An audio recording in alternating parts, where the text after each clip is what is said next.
So thank you so much for joining us on Let the Healing Begin podcast. I'm your host, Asia, and today we have Dr. Tara Perry on as a guest. How are you doing, Tara? I'm doing great, Asia. Thanks for having me. No problem. Thank you for coming. So let's go all the way back and start with where you're from. Where are you from?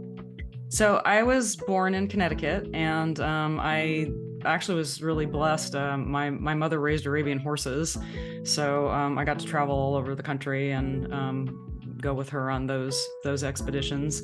I have a younger brother. My dad was married before my marriage to my mother, and so I have two half brothers from that relationship. Go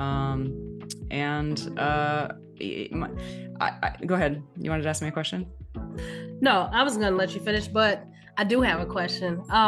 So like with all the traveling that you would do growing up, would you ever like have a feeling of like, I wish we could just stay in one specific spot, or did you enjoy that? No, my mother's a fantastic person. And in fact, I just interviewed her on my podcast. She's 90, and I started an Instagram channel for her called Longevity with Lois. So she's very inspirational and loves to share tips and tricks on how to live.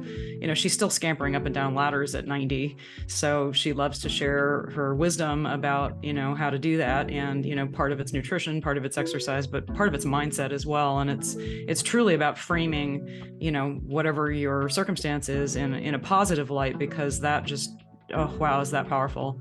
But my dad was, you know, I did have the not enough syndrome going on for quite a while. So I was always wanting to achieve more and accomplish more, and yet didn't really feel full inside. He was a bit on the narcissistic side. You know, reality was his version of reality. And, you know, if you didn't go along with that to enough, then sometimes you were declared the enemy, and then you'd have to spend your time and energy defending that. So that's a bit exhausting. And I do work with tons of people who grew up with narcissistic parents or some sort of narcissistic abuse. It could have been a spouse, you know, and it's, I actually feel sorry for the narcissist, because they're not happy. They're trying to fulfill their needs. And, but when you have children, you know, if you're not, I love Gabor Mate's book, In the Realm of Hungry Ghosts. It's fabulous for understanding addictions. But if you don't have parents who are attuned to you, that can really look into your eyes and give you love and be present with you in a loving, caring way, then that's hard on the developing brain. Absolutely.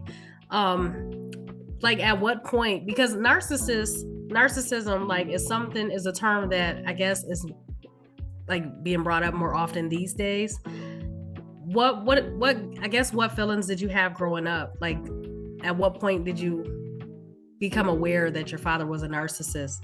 It really wasn't until years later, when I put the pieces together. I actually was seeing a therapist, and he said, well, if what you told me is true, and I don't have any reason to believe it's not true, then I think your father was suffering from a personality disorder. And I kind of rolled my eyes and I said, yeah, I know which one.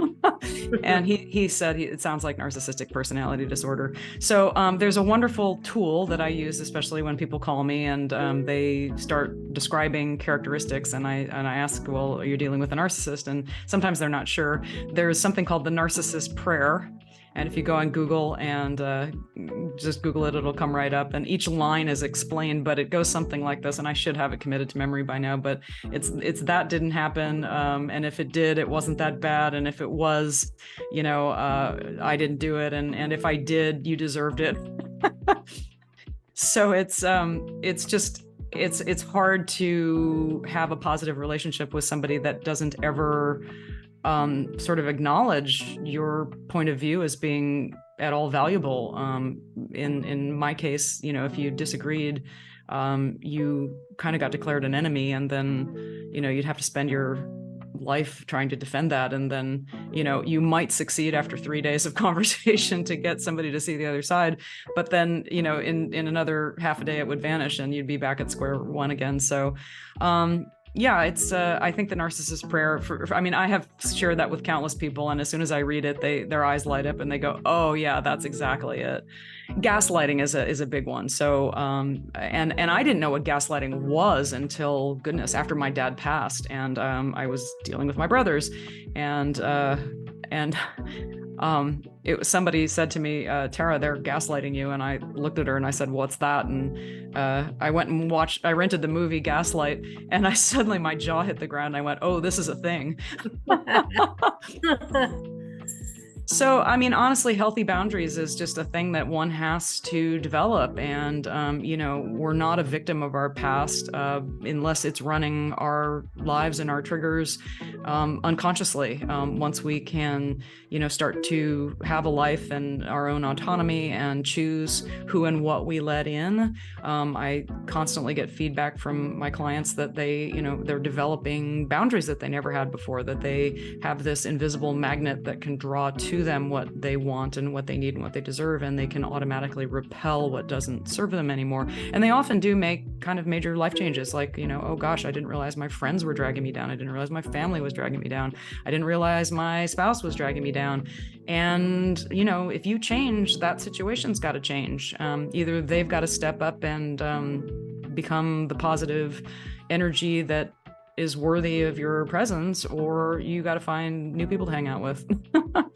You know what? Absolutely. And it takes, you have to be intentional, when healing and stuff like that from the past. Because I'll use myself as an example.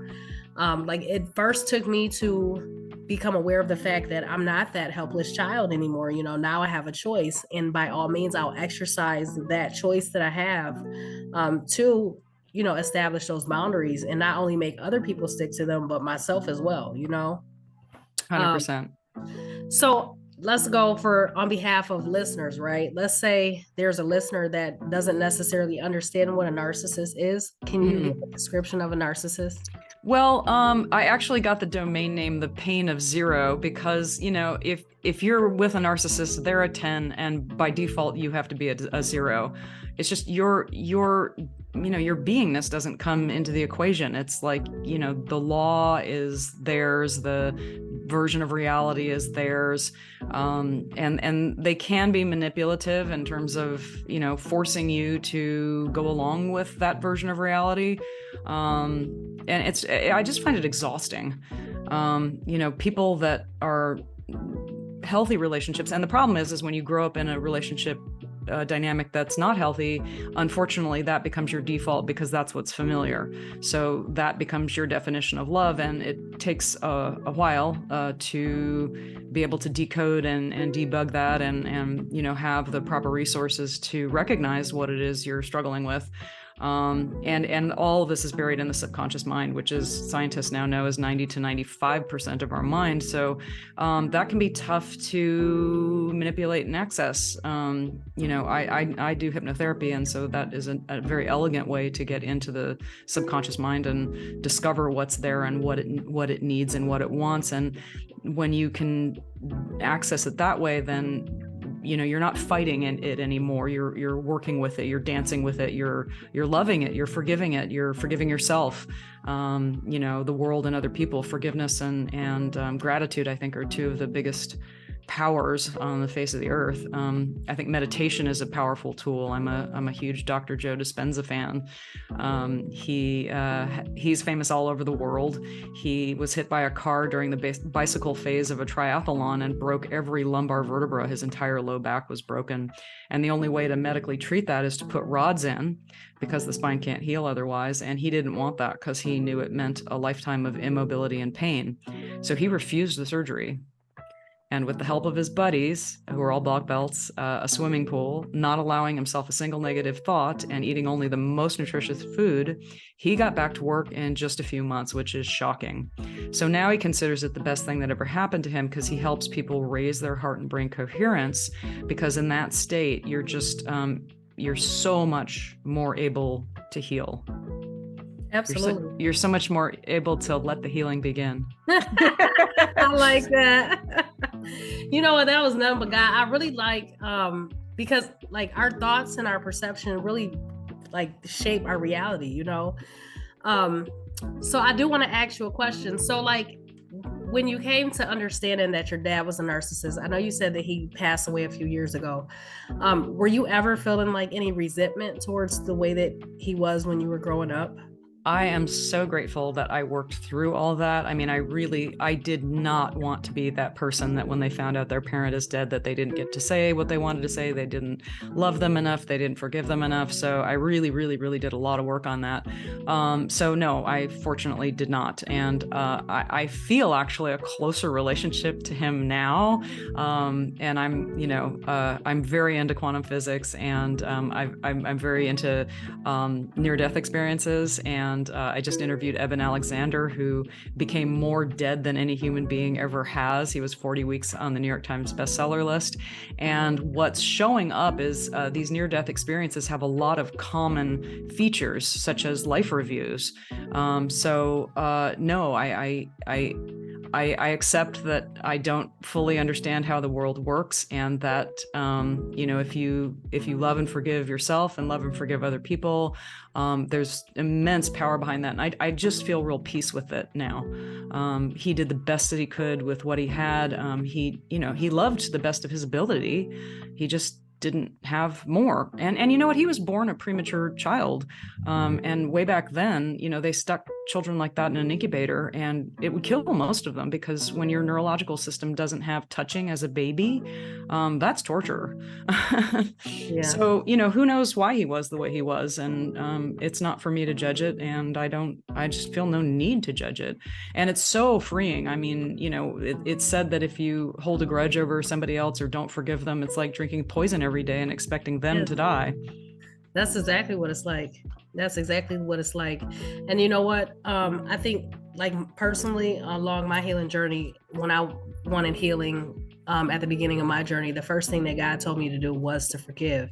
And like you said, that's one of the biggest powers, on earth, superpowers on earth. And when I say, like, as you said, it's so freeing, because I no longer am walking around with dead situations and just dead weight. I can live my life freely and not be tied to those memories and stuff like that. How old were you, and in what circumstance was God able to tell you that? This was just about 2 years ago. And I was just at rock bottom. I was just really hurting. My mother had passed 2 years prior to that, and now it's just over 4 years. And I had just hit rock bottom. I was just so empty and broken and just tired of being that way, and just tired of rehearsing all the hurtful experiences that I had, and just still walking around feeling empty. And I'm like, I know it's more to life than this. I know it's got to be more to life than this. I know God didn't create me just to live this way and die. I got to have more, and I asked God, I need you to heal me from this hurt that I'm feeling. And the first thing that he told me to do was to forgive.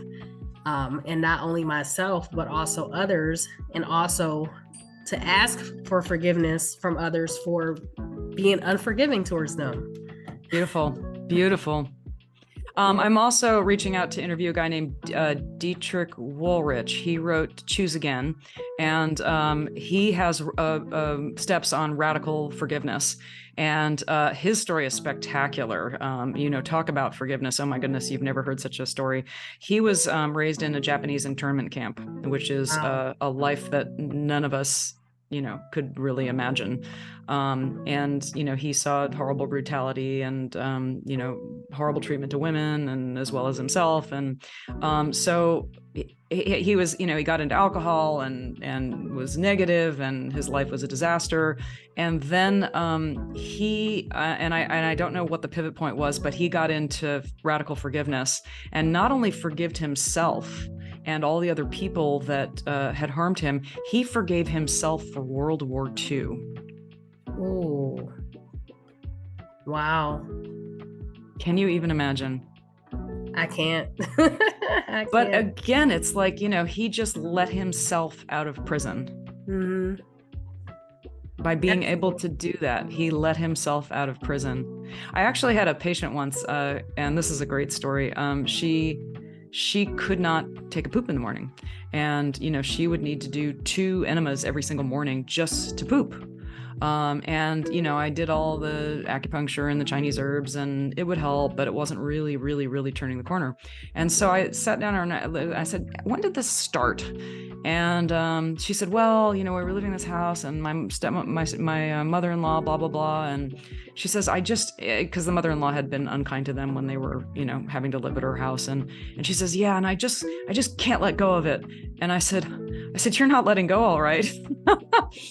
And she was faith-based. And I said, look, your job between now and our next session is to not only forgive that woman, but to love her. And she took the challenge and she did it. And oh my goodness, boy, did that allow it allowed her body to function again. Wow. And you know what? People don't realize like how much of an effect that, you know, that stuff has on your actual physical body. It's not just like your mental and your emotional. It's like it actually manifests into your physical body, you know? So let me ask you this. Let's say we have a listener that's just like her, that just cannot seem to move past whatever may have happened in the past. What would you say to that person? That's a great question. I am a huge, huge, huge fan of meditation. You know, Dr. Joe Dispenza is all about that.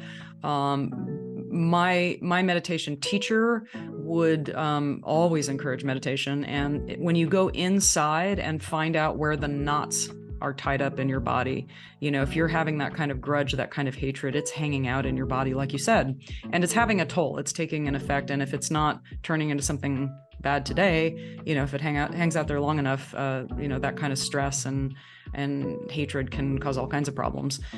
So you want to, I would say, go into the knot as deep as you can. And it's uncomfortable and it's scary and it's awful, awful, awful, awful, but just go into the center of the knot and just hang out there and see what's there. And it might take a while, and there might be days that you just don't want to do it. But if you can, just get right in the center of the knot. And as my meditation teacher would say, let it open like a flower in the sun. Wow. Yeah. Let it unwind. Because what you resist persists, and often we're overwhelmed with something at a point in time where we can't deal with it at the time. So to use the terms of John Upledger, who's one of the most famous craniosacral therapists in the world, you know, it forms an energy cyst. It's like it's just too much to deal with at the time, so the body's going to pack it up and just keep it there until the body can deal with it. And you know what? I'm sorry, I don't mean to interrupt you. And you know what, when it does come, because those type of things always come back out, you know, they always re-arise to the surface. Mm-hmm. We'll have to deal with them, you know. Mm-hmm. So now I'm gonna go back again. So like, I know you said you had half brothers. Like growing up, were you close to them? I'd like to mention one quick little language trick. You said we have to deal with them. I learned from Christy Nelson, who I interviewed. She's an author on gratitude and forgiveness. She had me change "I have to "I get to" because I can. And that little language trick is amazing, because when you say I have to do something, your brain goes, no, don't like the have to stuff. Now I'm going to sit here and now I'm going to ignore it. But if you say, I get to do it because I had, if you had a little kid and you said, oh, we have to go to the store and do this today, you know, oh, we get to the store and do this because we can, they'd be all excited. So the nervous system is very much the same way. And that little language shift can make a big difference. So the rest of your question was, I'm sorry, you're going to have to remind me. I really like that, because it does make a real big difference. I really like that. I love that. Yeah, it's made a huge difference in my life. It just, anytime you can make because you know what, I'm going to be interviewing Jill Bolte Taylor next month, and she suffered a stroke, and it knocked out the entire left hemisphere of her brain. And she's a neuroanatomist. So she knew as this was happening to her exactly what was happening to her. And she ended up in a state where the entire left hemisphere was basically, you know, in blood and not functional. But guess what you will feel if you aren't operating in the left hemisphere? What's that? Bliss. Wow. You're happy, you're in the present moment, you're not in tomorrow, you're not in yesterday, you don't know where your body stops and the rest of the universe starts, you're just blissed. But here's the problem. You can't function in that state. Right. Not in 3D reality. I mean, if you're going to be like a yogini who just sits there and your, admirers are going to come bring you food, and you could probably do that. But if you need to know, you're at point A, you need to get to point B. Today's Monday, we got to do this. Today's Tuesday. If you have to do anything with regards to categories or pattern recognition, counting, you can't count in that hemisphere. So anything with pattern recognition, that is required to have that left hemisphere online. So these are just really interesting tricks to know, because the more you understand these things, and the more you learn tools to deal with it, you can take yourself less seriously, because it seems so dire. It seems so important that we be right, that we, do good things today so we can love ourselves and perform at levels that we think we have to love ourselves. And, we have so many conditions, and that's all that left brain that's conditioned. Absolutely. And you know what? That's really like a controlled way of living, like it feels good to be free. So more tips and tricks on freedom, meditation for sure. If you go on YouTube, there's a million Joe Dispenza meditations. If you like them, great. If you need another meditation teacher guide, there's plenty out there. Breath work is also amazing.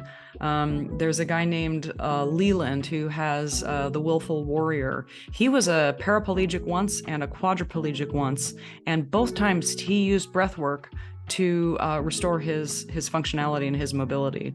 So very, very inspiring. Wim Hof is another major inspiring. He's called the Ice Guy. And his story, he had a wife. He was a mail carrier in the UK. His wife was terribly depressed, and she committed suicide. And he was distraught. He was beating himself up, guilt, fear, shame, all that stuff. And so he turned to cold therapy just to save his own life. So he started submerging himself in cold water, cold showers, and he just kept really taking it to high levels, to the point where science just couldn't even believe when they studied him, because he became like immune to any health challenges. I think they injected him with salmonella, and he didn't even get a fever. And now he teaches this all over the world, and people that do it, oh my goodness, the changes in them. So if you just want to start taking a cold shower for a few minutes in the morning, the benefits of cold exposure on your body. I mean, you don't think about anything else when you're in a cold shower on a freezing cold day. And you build up to it, start out with whatever's, a step in the right direction, and then just keep stepping in the right direction. I recently did 7 minutes in 46 degrees. And that was it gets blissful when you're able to control your mind and just be totally in the present moment. It gets to be a delicious experience. Now, how long did it take you to work yourself up to that? Well, I was doing a Tony Robbins thing, where he had us fill up our bathtub with ice cubes. And we did the Wim Hof 11-minute breathing before we did it.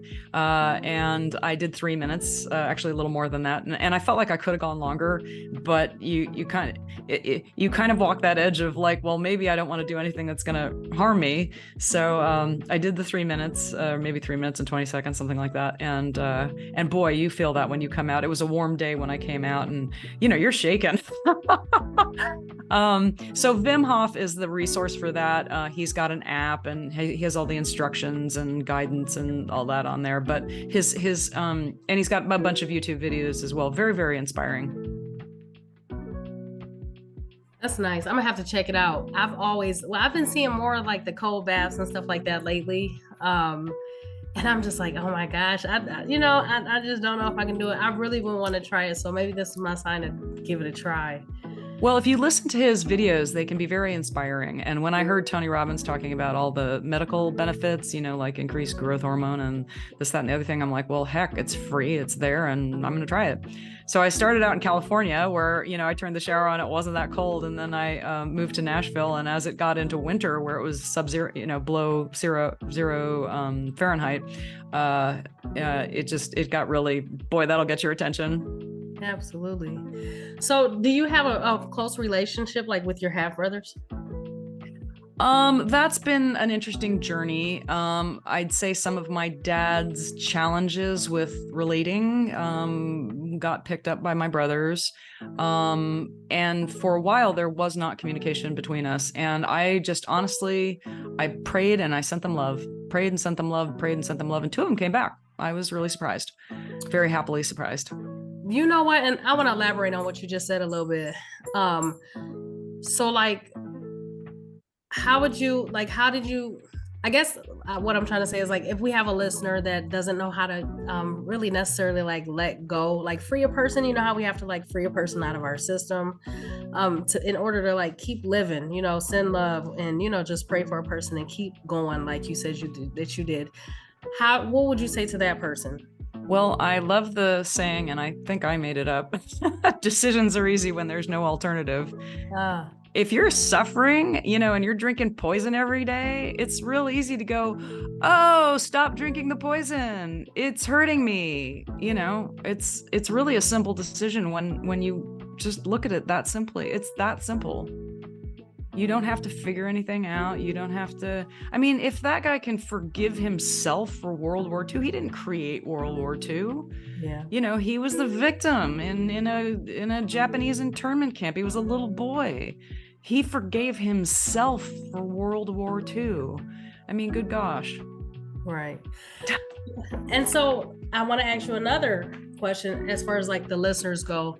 Can you explain for the listeners like what type of effect that gratitude and just forgiveness have had on you personally? That is a wonderful, wonderful question. Gratitude just makes your life bigger. There's a wonderful distinction between happiness and joy. Any idea what the difference is? Happiness is based on external circumstances. So, you know, if you had a good day, if you had a good meal, if somebody said something nice to you, that kind of leads to happiness. But joy is more of an internal state. So there's always something to be grateful for. One time I was upset about something, and my meditation teacher, who's amazing, said to me, Tara, do you ever wake up grateful for your breath? Because really, someday you're not going to be able to breathe, and you're going to want that breath. And that's so true. Those are the small things that make life so much more rich, you know? Yeah, Christy Nelson wrote that in her gratitude book because she was diagnosed with some horrible cancer and spent days in hospitals getting all kinds of tests and, you know, horrible prognoses and, oh goodness. But it taught her to really appreciate being present. When I just interviewed Chris Niebauer, who wrote No Self, No Problem, that's a great book, great resource. How neuropsychology is catching up to Buddhism. That's the subtitle. Oh gosh, I lost my train of thought there. What were we just talking about? What gratitude and forgiveness have done for you personally? Yeah. It just makes your life bigger, sweeter. You know, you're not living in yesterday and tomorrow in a negative state. And the science on gratitude is extraordinary. There's a book on gratitude by Chaz and Adrian. They have a podcast called Anxiety in the Workplace, and that is loaded. In fact, I've got it right here. Do I have it right here? Here we go.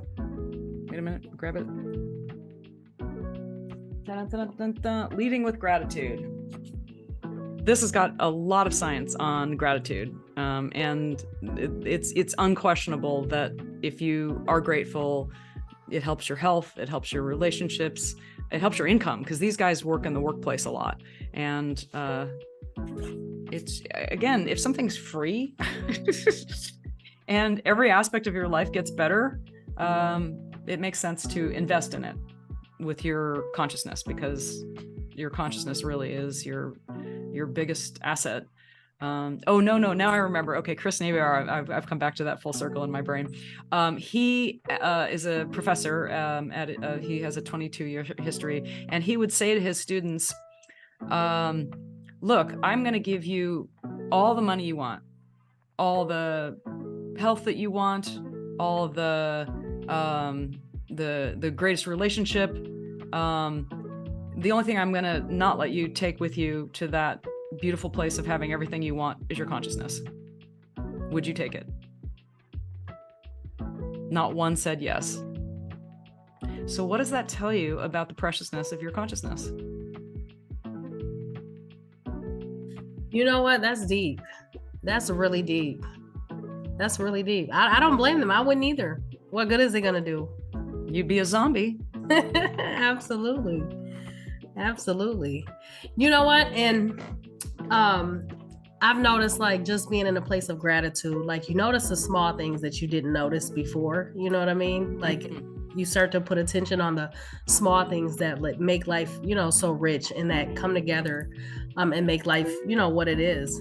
One thing that my mom used to always say was, like, even on your worst day, there's somebody somewhere that wished that they had it like you on your worst day, These guys actually talk about that because they did some work in Africa, and they watched like the Red Cross measure the arms on children, and they had to determine whether or not that child got to eat that day based on the measurement of the arm. If it was too thick, then they already had enough food. If it was too thin, they weren't going to make it. I mean, it's just, so they said the same thing. On my worst day, I am so much better off than so many other people. And that's a really powerful perspective. Absolutely. Wow. That's really eye-opening. Oh my goodness.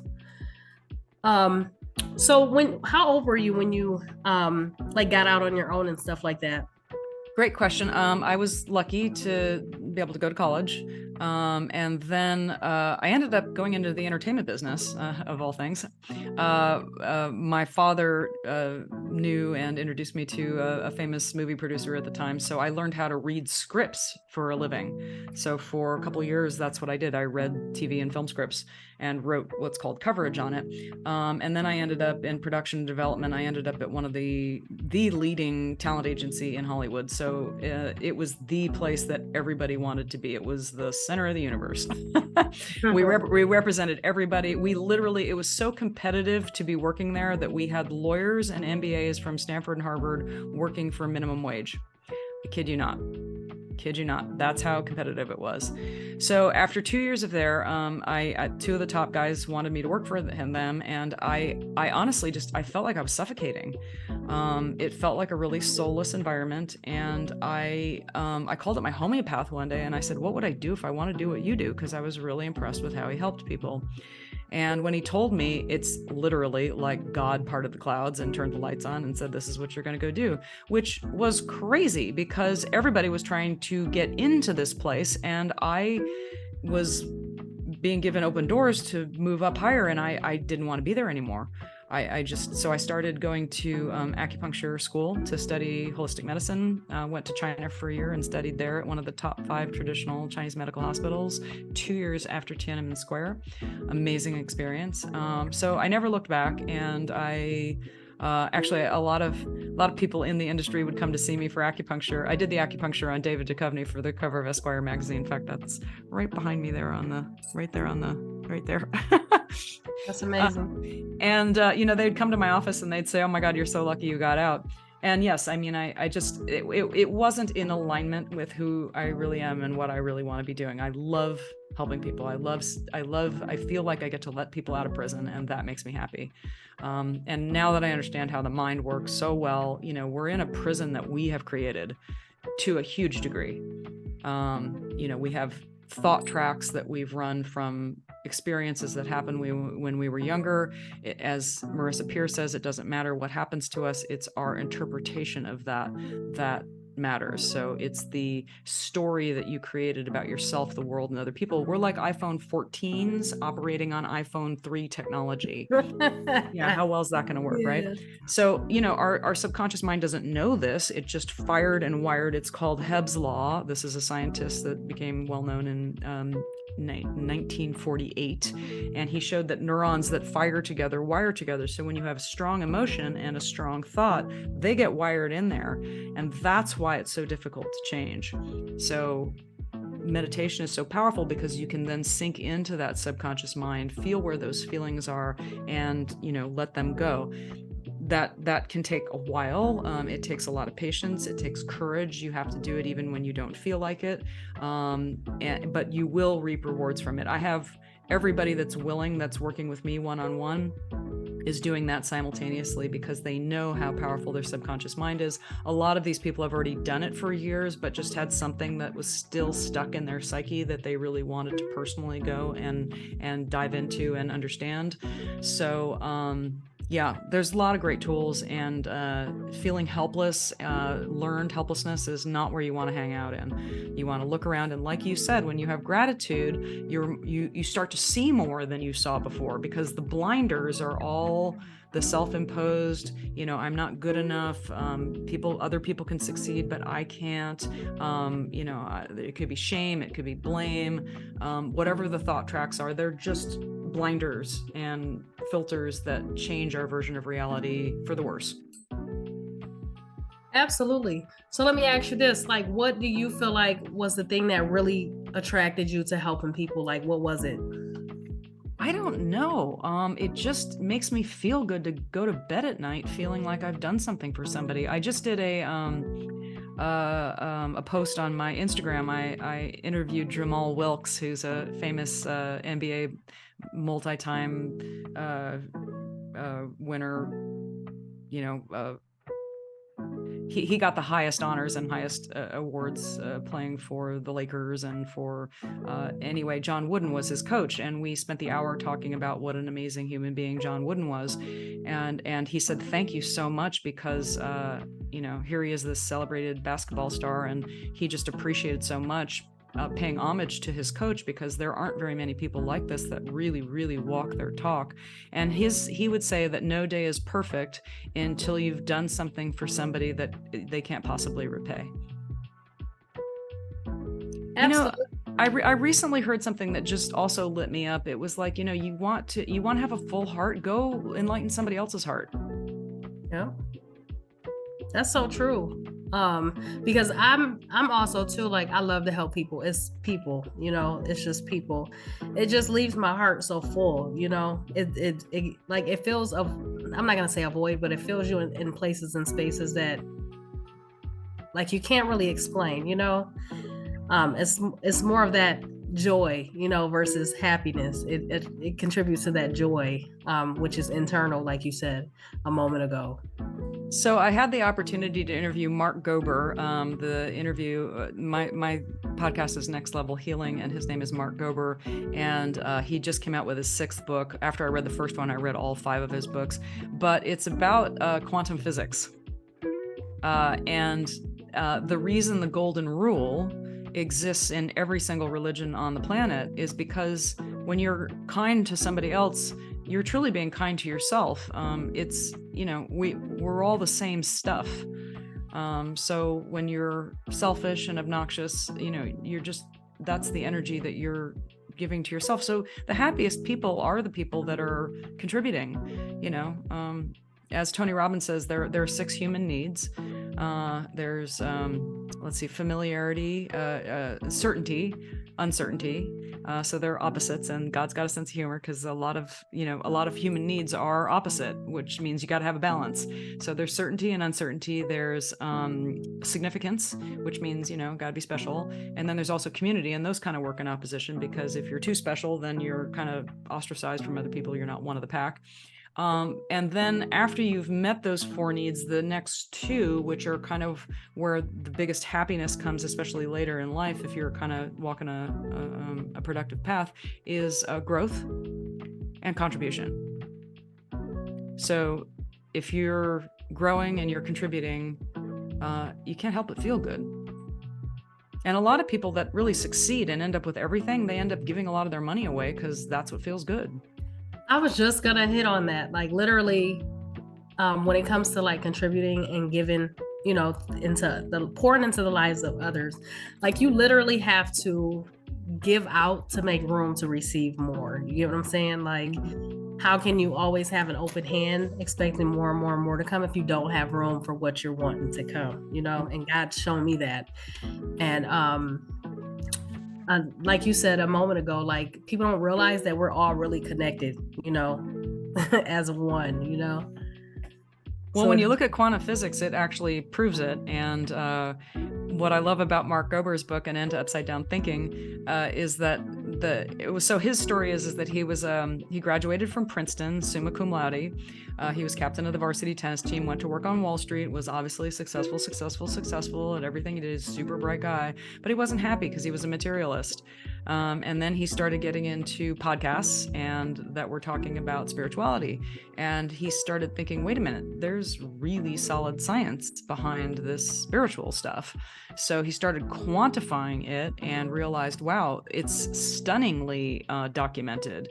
Carl Sagan didn't believe this stuff, but then the person that he was putting down and as being pseudoscience came to him and said, well, did you read my paper? It was on telepathy or precognition or one of those things that science can't explain with Newtonian physics. And Carl Sagan said, well, no, I didn't have to. It's obviously bogus. And the guy said, well, why don't you read it first and then put me down? And so he read it and he's like, oh my gosh, this is absolutely scientifically verifiable. So things like, telekinesis and telepathy and precognition, children having recollections of previous lifetimes coming in, there's an incredible book called Soul Survivor about a young boy who had full recollection of fighting in World War II and was able to name his co-pilots and before having, and this is not a rare circumstance. There's so many people that have these near-death experiences. They have certain things that happen to them. They get connected to something much bigger than them. And what's interesting is this happens when the brain is shut off. It's shut down. It's not the thinking that solves it. It's actually the absence of thinking, which is why meditation is so powerful, because when you go into that deep quiet, this bigger than you experience can be. Otherwise, we're just shutting it out and pretending it's not there. I hope that makes sense. It does. So you mentioned like near-death experiences. If you don't mind me asking, have you ever had one? That's a great question. So I'm in this interesting space with my podcast where I've interviewed a couple of people and more coming that so I had an accident when I was about 7 years old. I was on a horse and the horse tripped and I fell out of the saddle and my foot got caught in the stirrup and I was dragged and my head was bouncing off of rocks as a 7-year-old. May have been 6, something like that. And I ended up in a coma for 5 days in the hospital, which is unheard of to really wake up normal from such an experience. In fact, my parents asked the doctors, would I be brain damaged? And they said, without a doubt. My mom had an experience in the hospital where she saw a cloud form in the room and she didn't know what it was, but she knew it was there to help me. And she knew I was going to be okay. And sure enough, they told her to go home after the 4th day. They said, you need to get some sleep. On day 5, I woke up and I don't remember a bump, a bruise. I don't remember anything about the incident at all. I was fine. I did stay home from school for a few weeks and I don't even remember that. I was actually talking to a friend of mine. I was like, hey, do you remember that time I was out? And, what was your recollection of that? And she says, oh yeah, I heard it was a terrible accident. You were out for like a month. So, anyway, but I just did an interview and this one is mind blowing. This young man was in a coma for 22 days.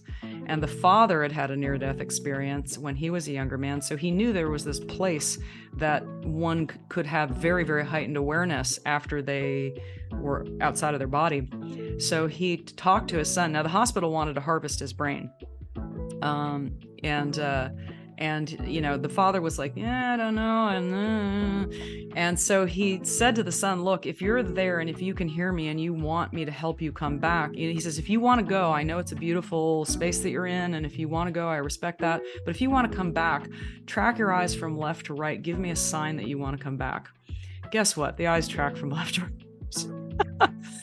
So they're really like hours away. So they did what's called a global coherence thing. Again, this is a Joe Dispenza thing. You can sign up for free. It's CoHeal International, and you can have multiple healers around the world just meditating, going into what's called coherence. This is a measurable phenomena. You can actually get a device from HeartMath that measures heart and brain coherence. In fact, that's a great tool. It's about $200. You can plug it into your iPhone, you can plug it into your computer, and it just measures this heart and brain coherence. That's when it's like when anger and frustration and resentment, that's all like static. And it shows up as static when it's measured. Coherence is like beautiful patterns within patterns within patterns. Like when you look at nature, you see all these patterns within patterns within patterns. And so when you're in coherence, when you're relaxed, when you're in gratitude, when you're in peace, when you're in joy, you naturally have this heightened heart and brain coherence. That's where healing is taking place.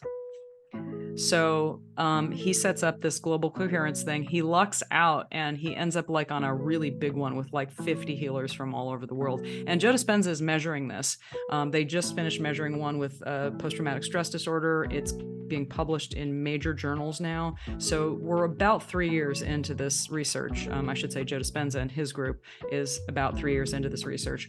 And it's really exciting because the scientists are top level. They're very published, very researched, and they're saying, wow, we've never seen anything like this. There are no drugs that do this. And if you read the Mark Gober book, it's not unestablished. These things are totally quantified.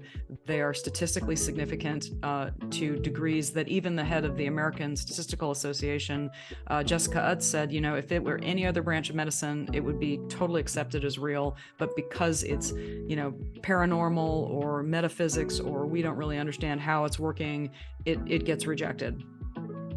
Yeah. Now, let me ask you this. Like, I know you've heard a lot of near-death experiences. Have you ever had someone tell you about their experience where they had like a one-on-one encounter with God, or have experienced like heaven or hell?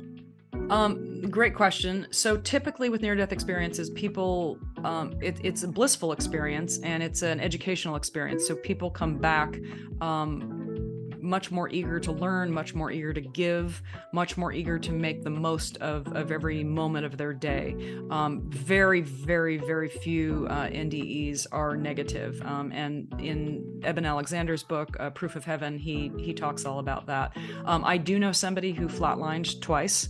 And he went outside of his body. Once was a motorcycle accident, and the other was he was in a marathon and was pushing himself to the point where he just completely ran out of glucose. His brain starved temporarily, and he flatlined, and they brought him back in the ambulance.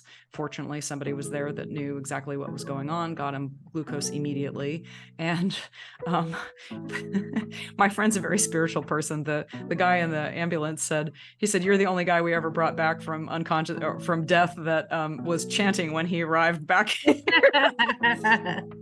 But he did. He saw himself from outside of his body, and these are not uncommon occurrences. There's another one by Mary C. Neal. She was kayaking and drowned for 30 minutes, which is, again, another impossibility to survive from. She had a total feeling of calm. And actually, at the moment when she was underwater and knew that she couldn't breathe and there was no chance of her, she couldn't free herself, she said to God, "Thy will be done." I know that's right. And guess what happened? He brought her back. The next thing you know, she was on the banks. People had found her. They did CPR on her forever. They were working on a dead person, but she just, she's watching the whole thing. She's totally calm. She's like, "Well, whatever you want, God," and God puts her back in her body. So she was standing there with her experience. She was standing there watching them perform CPR on her and talking to God, telling him, "Let your will be done," while they're working on her. Yeah. Wow. And these are not uncommon experiences. They're not. The University of Virginia has studied this stuff. These are not isolated things. There's Dan and Brinkley's book. He was struck by lightning twice. and had his out-of-body experiences. There's Anita Majani's book is phenomenal. It's called Dying to Be Me. Her story is epic. She had cancer in every particle of her body, shutting down. The hospital was just waiting for her to die. She goes out of her body. Basically, she's talking to God or God's angels. I don't know. People don't always say it's God, but it's an energy that they know is more loving than anything they've ever experienced. And the energy said to her, if you go back and live your life fully, your body will heal. And, she didn't even really want to go back to her body. It was painful. It was shutting down. It was miserable, but there was a reason that she wanted to come back, and it wasn't her time yet. And so she came back into her body, and lo and behold, the cancer started drying up and blowing away. And they didn't even know what to put in her medical charts because this had never happened before. She's now famous and speaks all over the world. And her book is called Dying to Be Me. So there's a lot about authenticity. There's a lot about living your truth. It's said in scripture, the kingdom of God is within. The truth will set you free. To thine own self be true. So a lot of these pain messages are wake-up calls. Hey, you're not living your best life.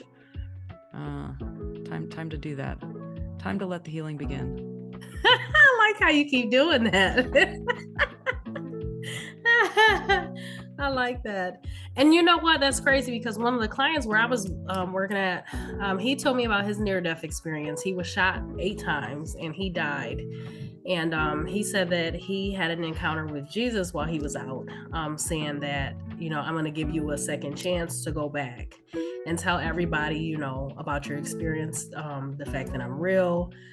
He said he's alive now because he told me about this a few months ago. And he's like walking and stuff. He was shot 8 times by someone that was close to him, like in point blank range. And he died and God enabled him to come back and share his story. Has he written about it? What's the name of this? He has not written about it. This was someone that I was working with. And you know what, that I told him, I'm like, you should tell your story. Like, you should be shouting from the rooftops about this. Yeah. Get him on your show. Actually, you know what? I sure will. I'll ask him if he wants to come on and share his story. Yeah.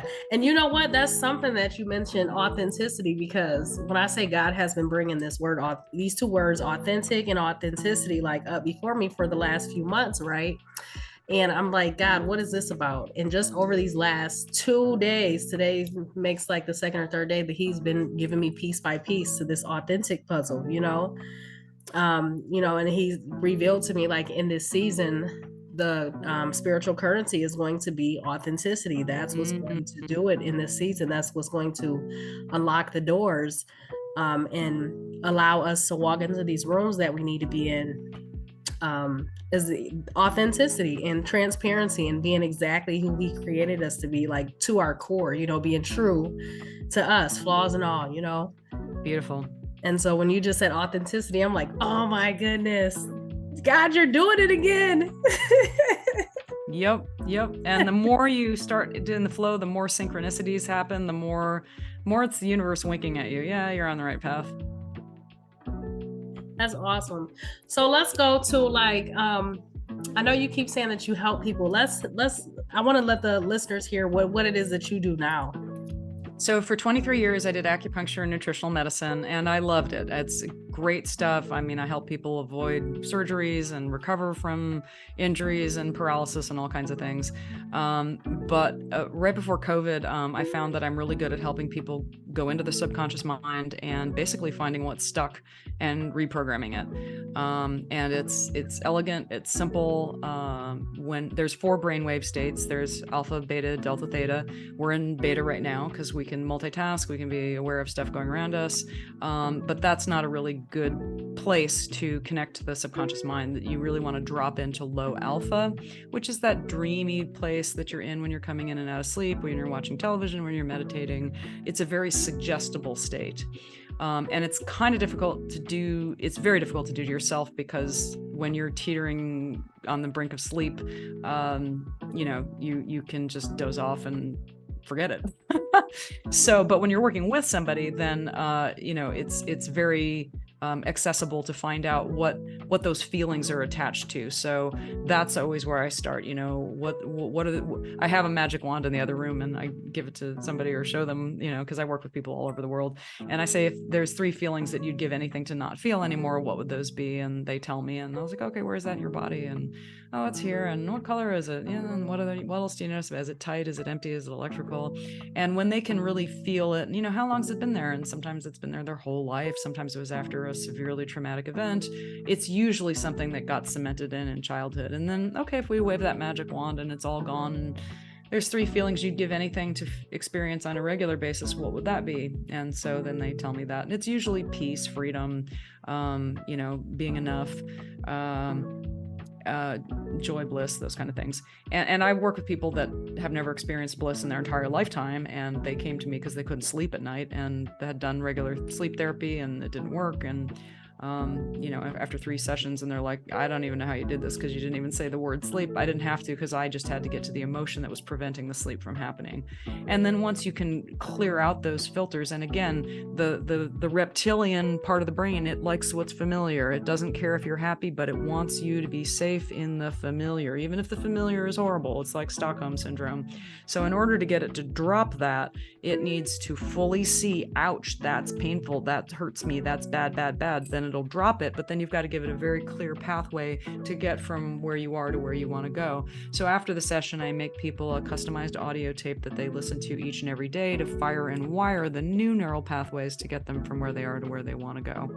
So it's a simple, process. It's like learning a language. It's like learning to play a sport. It requires some new muscle memory. So I work with people who have an 8, 9, or a 10 need to change, and an 8, 9, or a 10 commitment to change. Because when the brain is stressed, it wants to drink a beer, fall asleep, and not deal with it. So all it takes is commitment. I don't need anybody to know the answer. I don't, if they knew the answer, they would have solved it already. Let me ask you this. What if a person doesn't have an 8, 9, 10 need to change, but they do have that commitment? That'll work. I just need to, I always talk to people. I don't work with anybody without having a conversation with them first. So they just go onto my website, they answer 10 questions, they set up a time to talk to me on Zoom. It's NashvilleHealer.com or ConsultTerra.com. It gets them to the same place. Then we just, I can tell right away who's a good fit. If there's any red flags, and there aren't many, I'd say if somebody's uncoachable, sometimes people just think they know the answer to everything. That's exhausting for me. I say, look, you just need to like you're pulling your car into the car wash. I need you to just stick the car in neutral. That's all I need. And then like you're sitting in a movie theater, just tell me what you see, tell me what you hear, tell me what you're feeling in your body. There are no wrong answers. And so often the answer is not something that somebody's expecting. Sometimes people go back to being in the womb. Sometimes they go back to being a toddler. Sometimes it's something they suspected, but they weren't really sure. Occasionally they know exactly what it is. And, we go back to that experience. But what's so beautiful about the subconscious mind, it's way more powerful than we are. It knows answers that we don't. So again, just put the car in neutral and let the subconscious show you what it's dying to show you. Yeah. Have you ever had to turn someone away because they weren't coachable? Oh, that's a good question.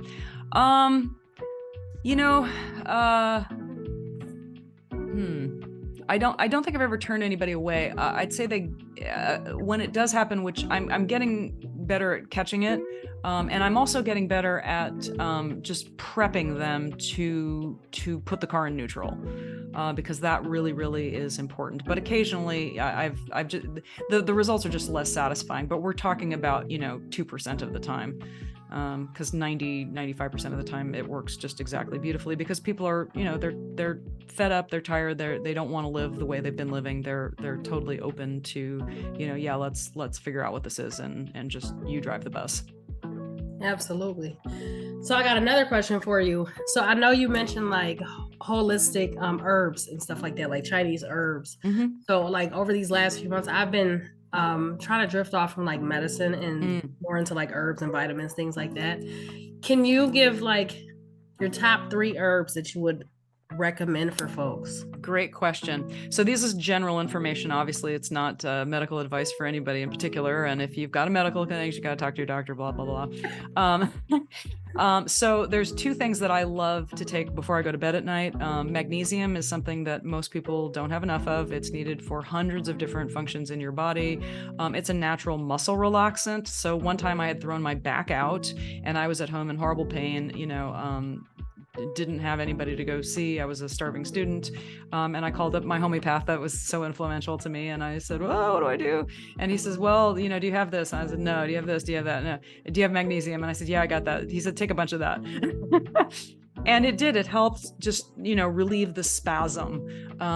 So it's generally very safe. I like the product Calm. It's available at all Whole Foods. The lemon is a very nice flavor, or the raspberry lemon. So I take a spoonful of that in a glass of water, and I love ashwagandha. And wherever you get your herbs, it just has to be a reliable company. It helps to know somebody who, has good resources. I have an online company called Fullscript that I use. So I just enter my people in there, and then they can order from there, knowing that they're getting the good stuff from the good companies. But the company that I like is Integrative Therapeutics. I don't know if that's available on Amazon, or whether you have to go through somebody commercially. Nature's Way is a very good product. It's part of that same company. It's like the public version of Integrative Therapeutics. So the particular thing that I like is called Cortisol Manager by Integrative Therapeutics. I like to take 2 of those with magnesium before I go to bed at night. If I've had any kind of a stressy day, I call it my herbal Valium. And the good thing about ashwagandha is it has so many positive effects. If you go online and check that out. Turmeric, again, grown on healthy soil, organic, just healthy. Again, you just want to make sure that you buy it from a company that isn't buying it from contaminated soil, or putting any adulterants in there that are not good.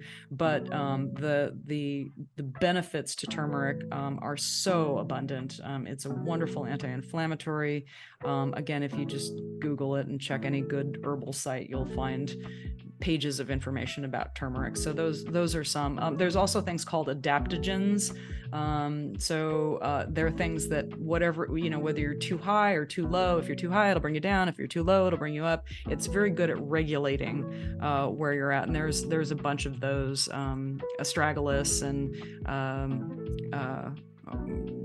bidongui, and there's many herbs like that are just so good at regulating. One of the interviews that I did a long time ago is with Ron Teagarden. He owns a company called Dragon Herbs, and they're a great resource. He sources herbs from all over the world that are wonderful and powerful. So I hope that's helpful for your listeners. It is. I'm over here writing a few of those down. Because And if your listeners go to consultterra.com and just type me a message, say, hey, Asia sent me, I will send them a little meditation that I made that is not publicly available. I call it Unzip. So basically, you're just unzipping from all the stress and stuff that's in your external environment, and just zipping into the relaxation of being an awareness in space. That's amazing. I appreciate that. I take pretty much all those that you named. I was just writing down because I don't think I take any adaptogens, but I do want to look into that. And the magnesium definitely helps me. I noticed that on the days when I don't take it, like if I miss it for 2 or 3 days in a row, then I feel all the effects, So it definitely helps. So I appreciate that. One last question for you. Yeah. So if people want to work with you outside of this, how can they find you? So consultterra.com or Nashville Healer, just go on there, and there's a button to click. It says Let's Talk, and there's 10 questions to help get clarity on what you've been struggling with, what it feels like, what it's been, how it's been harming you, and how committed you are to resolving that. And then we can set up a time to talk and see if it's a good fit for you. Okay. I really appreciate this. I enjoyed this, and I appreciate all the time and all the wonderful insights. I appreciate this. Well, thank you, Ashe. I hope it's useful for your beautiful listeners. Absolutely. And don't forget to click subscribe. All right. All right. So thank you guys so much for joining us on Let the Healing Begin. Please head over to www.greatergrowthllc.com and purchase either a t-shirt or a sweatshirt. You can also support our journey by heading on over to Amazon and purchasing a copy of Back in My Day by Asia Wilson. And you can also check out our link tree that's tagged below. Please like and subscribe us on other platforms. And until next time.